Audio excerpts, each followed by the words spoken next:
This is Fraud to Fearless. Friends, you are made for more purpose, more confidence, more impact. Because when you live fearless, you inspire others to do the same. Let's go! All right, Brooke, I have a pop quiz for you to start this episode, okay? You ready? Okay. Yeah. So we're talking about leadership, and this episode, we're talking about leaders really have so much on their plate. But in the previous episode, we talked about the Fraud to Fearless breakdown of the most important 4 qualities that a leader does, right? So one was ownership, right? Being able to have difficult conversations, shield your team. 2 was delegation, being able to onboard and really construct. You're the conductor, and you can construct the roles and responsibilities of your team. 3 was build relationships, both with your team and then have your team build relationships with extended leadership. And then 4 was the war general, right? So being able to motivate, inspire, the pre-battle motivational speech. Today we're talking about ownership. So I have a couple of questions, and we're just going to fact check with ChatGPT just for kicks. Okay. So do you feel, what percentage of leaders in the business world do you feel actually believe that they're responsible for their team? What percentage of leaders do Mhm. I believe feel they're responsible for their team? Yep. What's the subset? Are we just all leaders in general across all like industries, whether it's entrepreneur, corporate America, whatever else? Yep. I'm going to be so disappointed if it's less than 90%. Oh dear. You're such a positive, hopeful person. So ChatGPT, just kind of a rough estimate, right? 25 to 30% of business leaders truly internalize that they are responsible for their team. Like they see culture, clarity, psychological safety, and outcomes as their job. 40 to 45% know it intellectually, but don't consistently act on it. And then 25 to 30% don't really believe it at all. They view leadership as status, authority, or results-only accountability. What's your reaction to that? Oh my goodness. Okay, I can understand this when I think back in my career in corporate America, but then now as a business owner, I don't know, maybe it's just right, it's unbelievable because right now I know directly that the level I'm the person that is creating the culture of my team. How I interact is creating their experience. Like, so how do we not understand this? You're the minority. You're 1/4 to 1/3 of you are like you, Brooke. The rest, 2/3 to 3/4 of the managers out there, either know that they are the steward of their team, but they don't consistently act on it, or they don't believe that they're truly responsible for their team at all. All right, question number 2. No. What percentage of managers are actually trained to have difficult conversations? Like they have a skill set where they've been given proper education and training to have difficult conversations with their team. Okay, my gut reaction, I was going to say like 5%, but it's probably more than that. It's like, but I know this is the toughest thing, having difficult conversations, and it causes the most issues. So if it's a healthy guess, should we say like 20%? Right on. 15 to 20% are actually trained and capable. 35 to 40% are lightly trained or theoretically trained. And then 40 to 50%, and honestly, I think that's a little conservative, not trained at all. So look, it's Oh, Chat geez. GPT, whatever your view is of Chat GPT, but it does a good job of consolidating information that's out there and giving, kind of a generally educated answer to out there questions. But I think, Brooke, you and I, like, you tell me if you feel differently, but having spent the better part of a decade working in corporate America at a company that's known for, building really good training practices and being a framework that teaches managers and young professionals how to work in corporate America, this doesn't surprise me, right? Like, even if a company does train people, do the managers actually take the training seriously? Do they internalize it? Do they reflect on their skill sets, that they're really responsible and there's a huge skill of having difficult conversations and flowing information to your team that's an ongoing activity, and you need to continue to get better at it. And it's pretty mind-boggling how few managers actually believe they're responsible for their teams and actually know how to have difficult conversations. This is gonna be good because even as you speak about this, so my undergrad was in communication. My favorite class, Hayden, was my conflict class. Mm, Probably because I felt like growing up, there was so much conflict in my life that I was like, I want to understand what conflict is and how to manage it. But it's so interesting because I think this topic is not only going to bleed into obviously the professional space, but our tagline is what? Imposter to empowered in work, life, and relationships. I think some of these topics are going to bleed into the life category today and yeah. relationships. When we think about leadership, I think kind of the first question I asked you is, do managers do they even view themselves as responsible for the team? That's mindset, that's attitude, that's what is my role and what's my understanding of the action that I play within my team. I think let's start there. So Okay. fundamentally, like in the last episode, we talked about leadership, kind of bird's eye view, and then we deep dove into the 4 areas that I mentioned earlier. But when as you've been a leader, Brooke, has it always been clear in your mind? Like, has your view of what being a leader means evolved over time? Yes.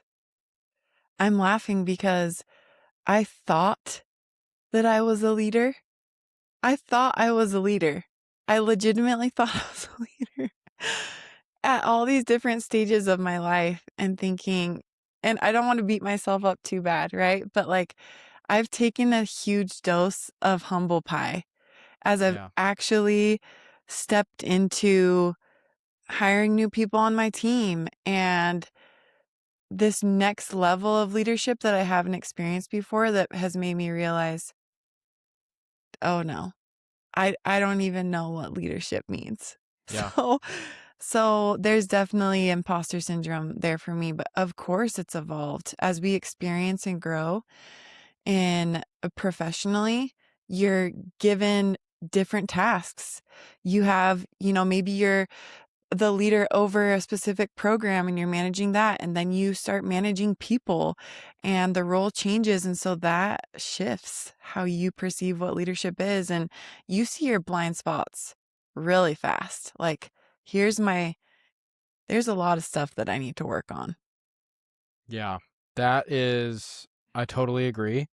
I was going down memory lane, and there's a lot of different views out there about when young folks should start working. So I think there's a lot of appreciation, like you and I, right? We used to work at the Career Advisory Center. We would give college students advice and feedback on how to land their dream job, right? And how to make their resume stand out.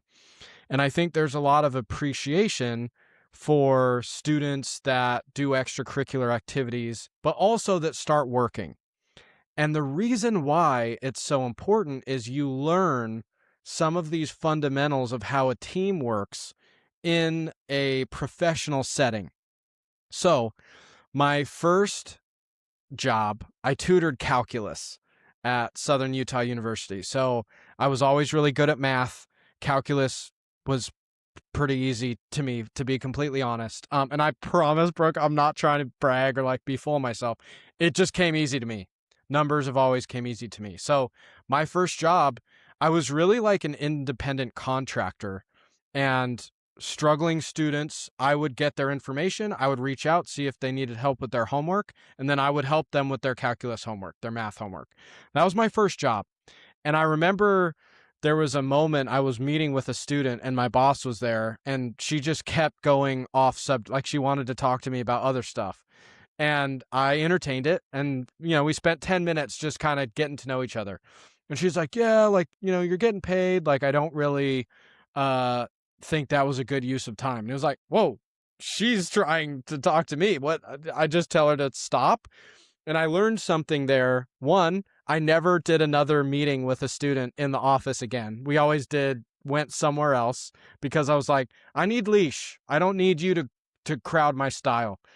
And the second thing is, I learned that building relationships was really important to me, but I also recognized that I worked for somebody and I was getting feedback from a figure, like someone in charge of me.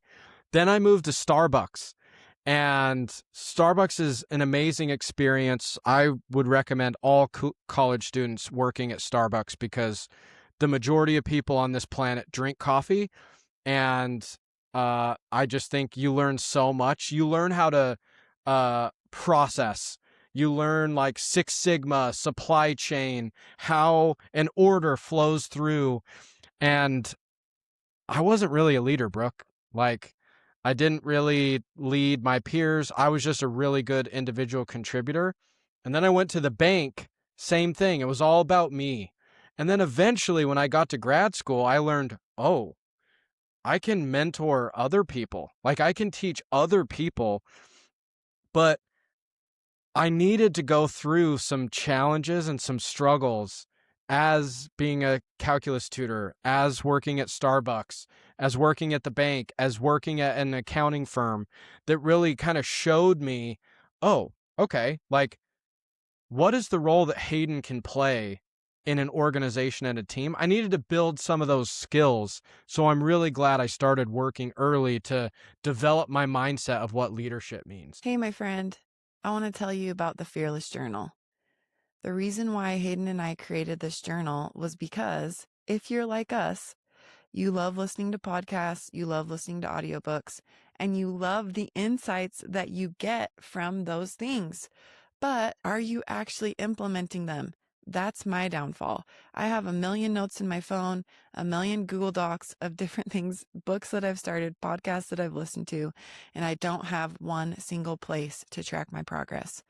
That is the purpose of the Fearless Journal. You have a place to document the challenges, the things that you feel called to try out and do in your life, and a weekly template of how you can track that progress and improve. We love it. We know you're going to love it too. We want you to live the most fulfilling life, free of fear or imposter syndrome that's been holding you back. We hope you enjoy it. You can find it on Amazon today. Hayden, I think that's true, that our experiences refine us and kind of can shape the leadership style that we have. So I remember one of my first real jobs where I became a leader, what I would consider a leader. It was right before I was about to serve a mission for my church. And I went and I worked at this private gym. There was the owner and then there was the gym manager, and they were looking for a bookkeeper. I had never been a bookkeeper before, Is that like but librarian? Like, what does a a bookkeeper even bookkeeper do? is somebody who all of the payments, all of the money coming in and the money Ah, coming out okay. and paying everybody, like you look at the books, right? I had never been a bookkeeper before. I had no training in bookkeeping, Wait, but Brooke, I'm so sorry. It just hit me that the accounting undergrad just asked you what a bookkeeper was at a gym. I just naturally went to, whoa, Brooke's like putting books back. I know. Well, my Oh, love of books, my love of books. So of course you're going to go there. It's fine.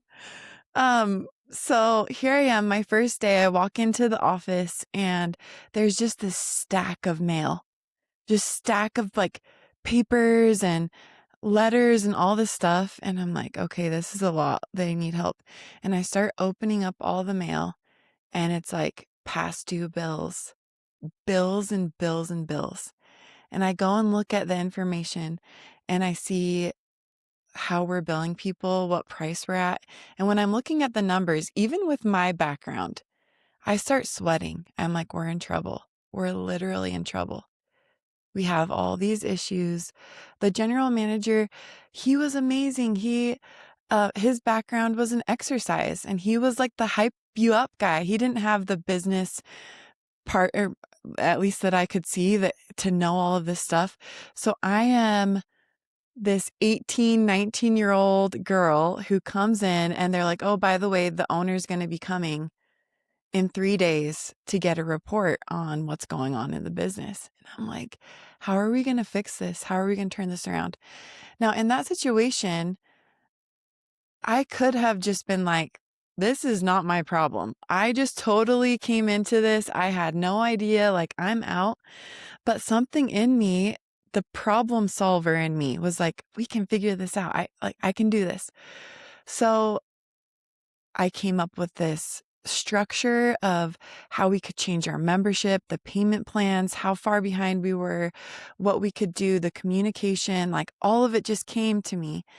And this situation that I went through, eventually, after being a bookkeeper, they promoted me to running the front desk and then being the manager over the childcare section. And like, I kept growing within that small private gym.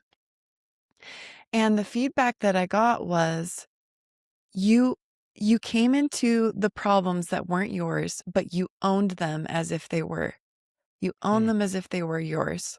yep. And I think that's what made me successful. But not just successful, it helped me learn. Like everything that I learned in that job, because I chose to take accountability over the problems, gave me skills and growth that I have not learned since. Like it was monumental amount of growth in that experience. Scary and hard, but amazing. At Honeywell, Brooke, we I get to see big leaders in a lot of different situations.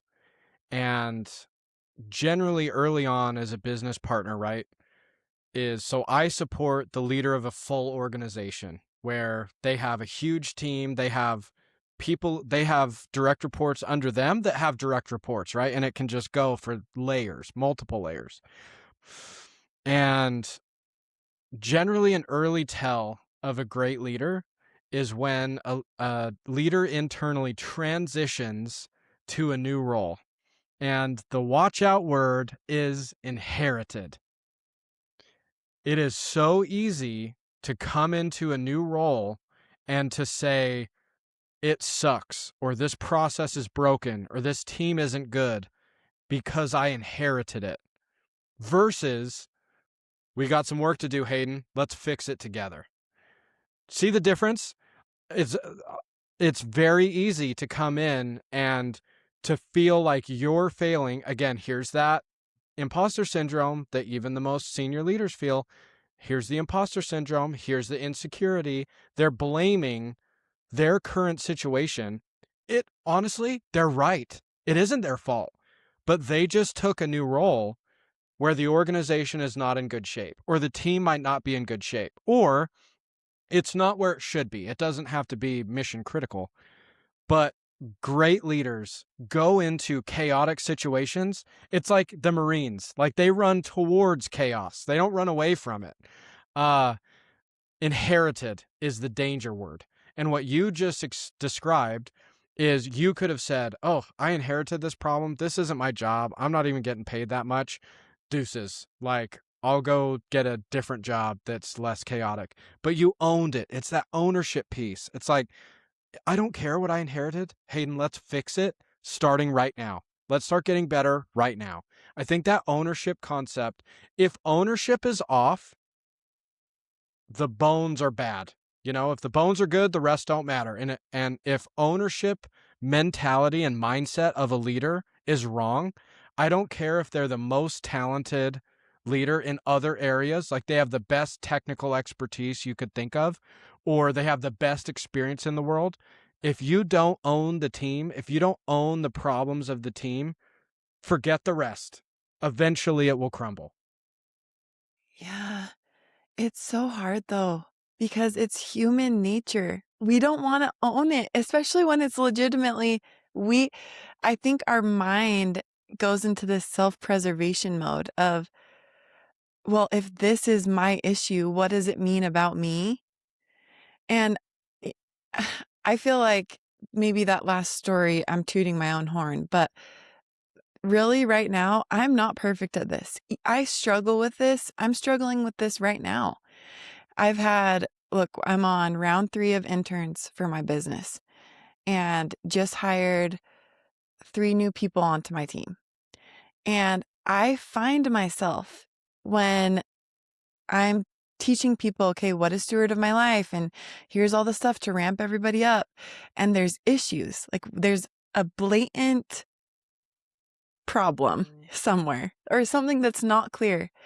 It's so easy for me to go in my mind like, oh, I didn't do that. Like that's not, but at the end of the day, if I actually zoom out, it's like I am the one over all of this. If Yep. somebody wasn't able to do their job or didn't do it to the level that I would have hoped, then what can I own from that situation? Not from a toxic perspective, like, oh, everything is my fault. But okay, did I communicate what needed to happen clearly? Did I have a hard conversation if the project or the task was not completed to the standard that I wanted? Did I identify that or did I just not even see that at all? Like that is what's so hard to see within us, even if it's technically we can make up whatever reason why it's not on us or our fault. Yeah, totally. I think um yeah, I think ownership is huge. And I I just really think that if you get this right, I think this is one of the big things that turn you into I think this is potentially one of the easiest ways to become an unbelievably influential person in life.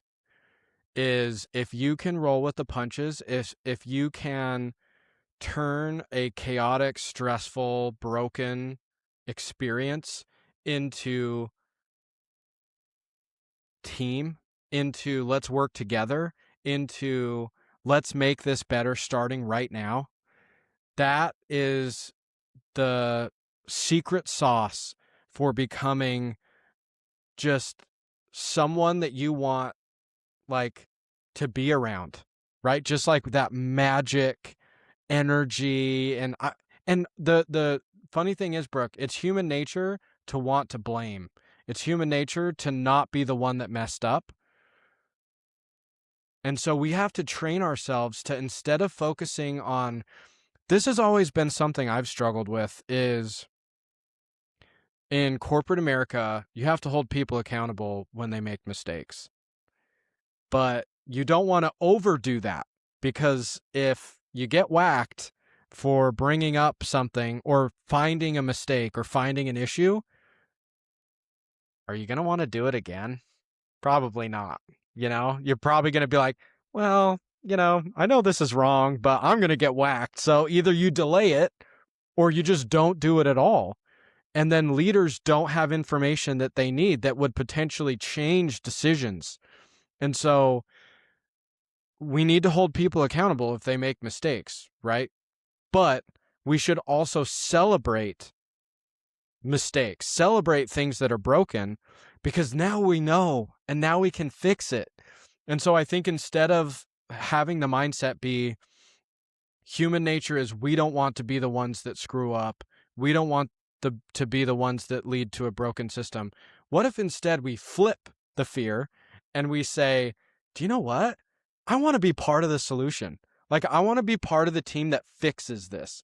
I want to be part of the team that everywhere I go, I'm going to make it better than I found it. Even if it's simple, even if there's a simple solution that just no one's thought of or no one had the energy to do. I just think that that mindset is just, it's a game changer. Ownership in the workplace and practicing that also bleeds into ownership in life. And Hayden, I'm so passionate about this because in my mind, I mean, I have a couple definitions of stewardship. You know this. This is my business, steward of my life. What does it actually mean? And I have all these definitions, but what it all boils down to, essentially, if you could boil it down into one word, is ownership. What do I have ownership over in my life? And what do I not have control over? How do I release that? And it takes us from a victim mindset into an empowering mindset. It changes our life because we see this is what I actually have control over and what I can change. So, as I've tried to have extreme accountability and ownership, and sometimes that's the hardest part when we look at our life, we look at our relationships, we look at our current money situation, we look at relationships with friends, our spouse, our significant other, our family members. We look at how we're spending our time. And that can be so painful to take ownership of, yep, this is the reality of how things are. But it's also so freeing because the moment, just as you said, the moment that we accept it, it opens up all the doors. It's like, okay, what's my next step? What can I own here? It's okay to change. Yeah, I think so too. I think so. A lot of our examples were heavily revolving around work. But if you think about the ownership too, just for those of you listening, think about a family example. For those of you that have kids, how frequently does a kid do something that requires your intervention? Hourly? Every 30 minutes, 15 minutes, right? There's something that your kid did or kids do or your pet does or a friend does that you had no control over, but then you had to step in and solution. Why is work any different? You know, I understand it's like there's a difference between families and team members, but the attitude should be similar. Um, and I think just again, like having a 9.5-month-old, I got to watch her all day. There's things that I, don't necessarily want to do. But me and Allie own the relationship with Aubrey. We own who gets visibility to her. We own the things she eats, the things she does. And it's hard sometimes. I would love to say, oh, I inherited this mess.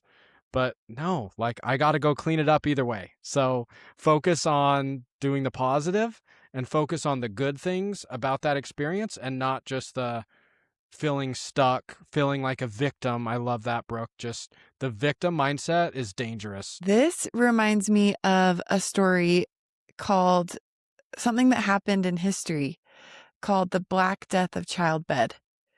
And at this time, there were hospitals, this was in Europe, that the majority of patients that would come in, these were women that were pregnant, they were about to have babies. They would come in and a huge astronomical number of them would die Oh, no. giving birth.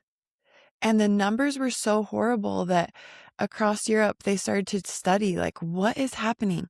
So what would happen is the mothers would give birth. Many of them would die.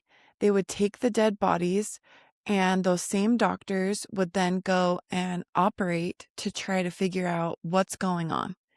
They'd operate on these dead bodies, and then they would get called back in to say, "Oh, this woman's having her baby," so they'd rush back in and deliver the baby. No gloves, nothing, Mm. like so then that mother would get sick and everything else. So there was this doctor, and his name was Ignaz Semmelweis, and he started to observe what was going on. He just watched the situation. Like he'd see the doctors go in, deliver the babies, go and do an autopsy, go back and deliver. And it wasn't until he was watching one of his good friends, who was also a doctor, he was doing an autopsy, and the knife to cut slipped and punctured his skin. And within a few days, his friend got the same symptoms that these women were getting, and he died. Mm. So Semmelweis thinks, oh my goodness, we've got to do something. Like there's something going on here with whatever infection's happening in them, it can be spread. So he starts to implement this practice of what we know today as hand washing. It seems like a simple thing, right? He's like, go in, wash your hands with chlorinated lime wash, and that helped with the stench as well. And you can see, like, if you go and look at the data, the moment that they implement hand washing, the deaths just drop. Hmm. And there's this complete change. So everyone starts to wonder, like, what is going on with this specific hospital that they're having less deaths? So everyone's in writing, and he starts writing these papers and sending them out to all of the hospitals, essentially saying the reason why so many people are dying is because the doctors are not washing their hands. Hmm. It's the doctor's fault. Now, the doctors were just so completely upset by this news. Like, what do you mean it's our fault that this is the issue? There's Yeah. no way that it's our fault. You're crazy. They actually ended up locking him up in an insane asylum, and he ended up being killed. It wasn't until years later that they realized, wow, he was the father of hand washing, like something that's so clear. But it's so difficult for us to look at ourselves and take ownership of things that may be so simple. And I think, Hayden, the simple way to do this, like a tool that we can use today to implement within leadership or in our families, something that I do with my kids. Every so often, when I'm tucking my kids in bed, I ask the question, back to our first episode, I don't get to choose how people experience me.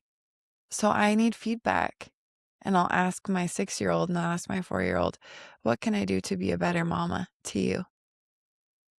And sometimes hearing their answers is so hard because it's like, oh, I'm trying my best. Yeah. But having that insight, whether it's professionally or personally, and being able to see what you can own changes everything. It's changed the relationship with my kids. Or you could save thousands of lives, just like Ignaz had with his realization.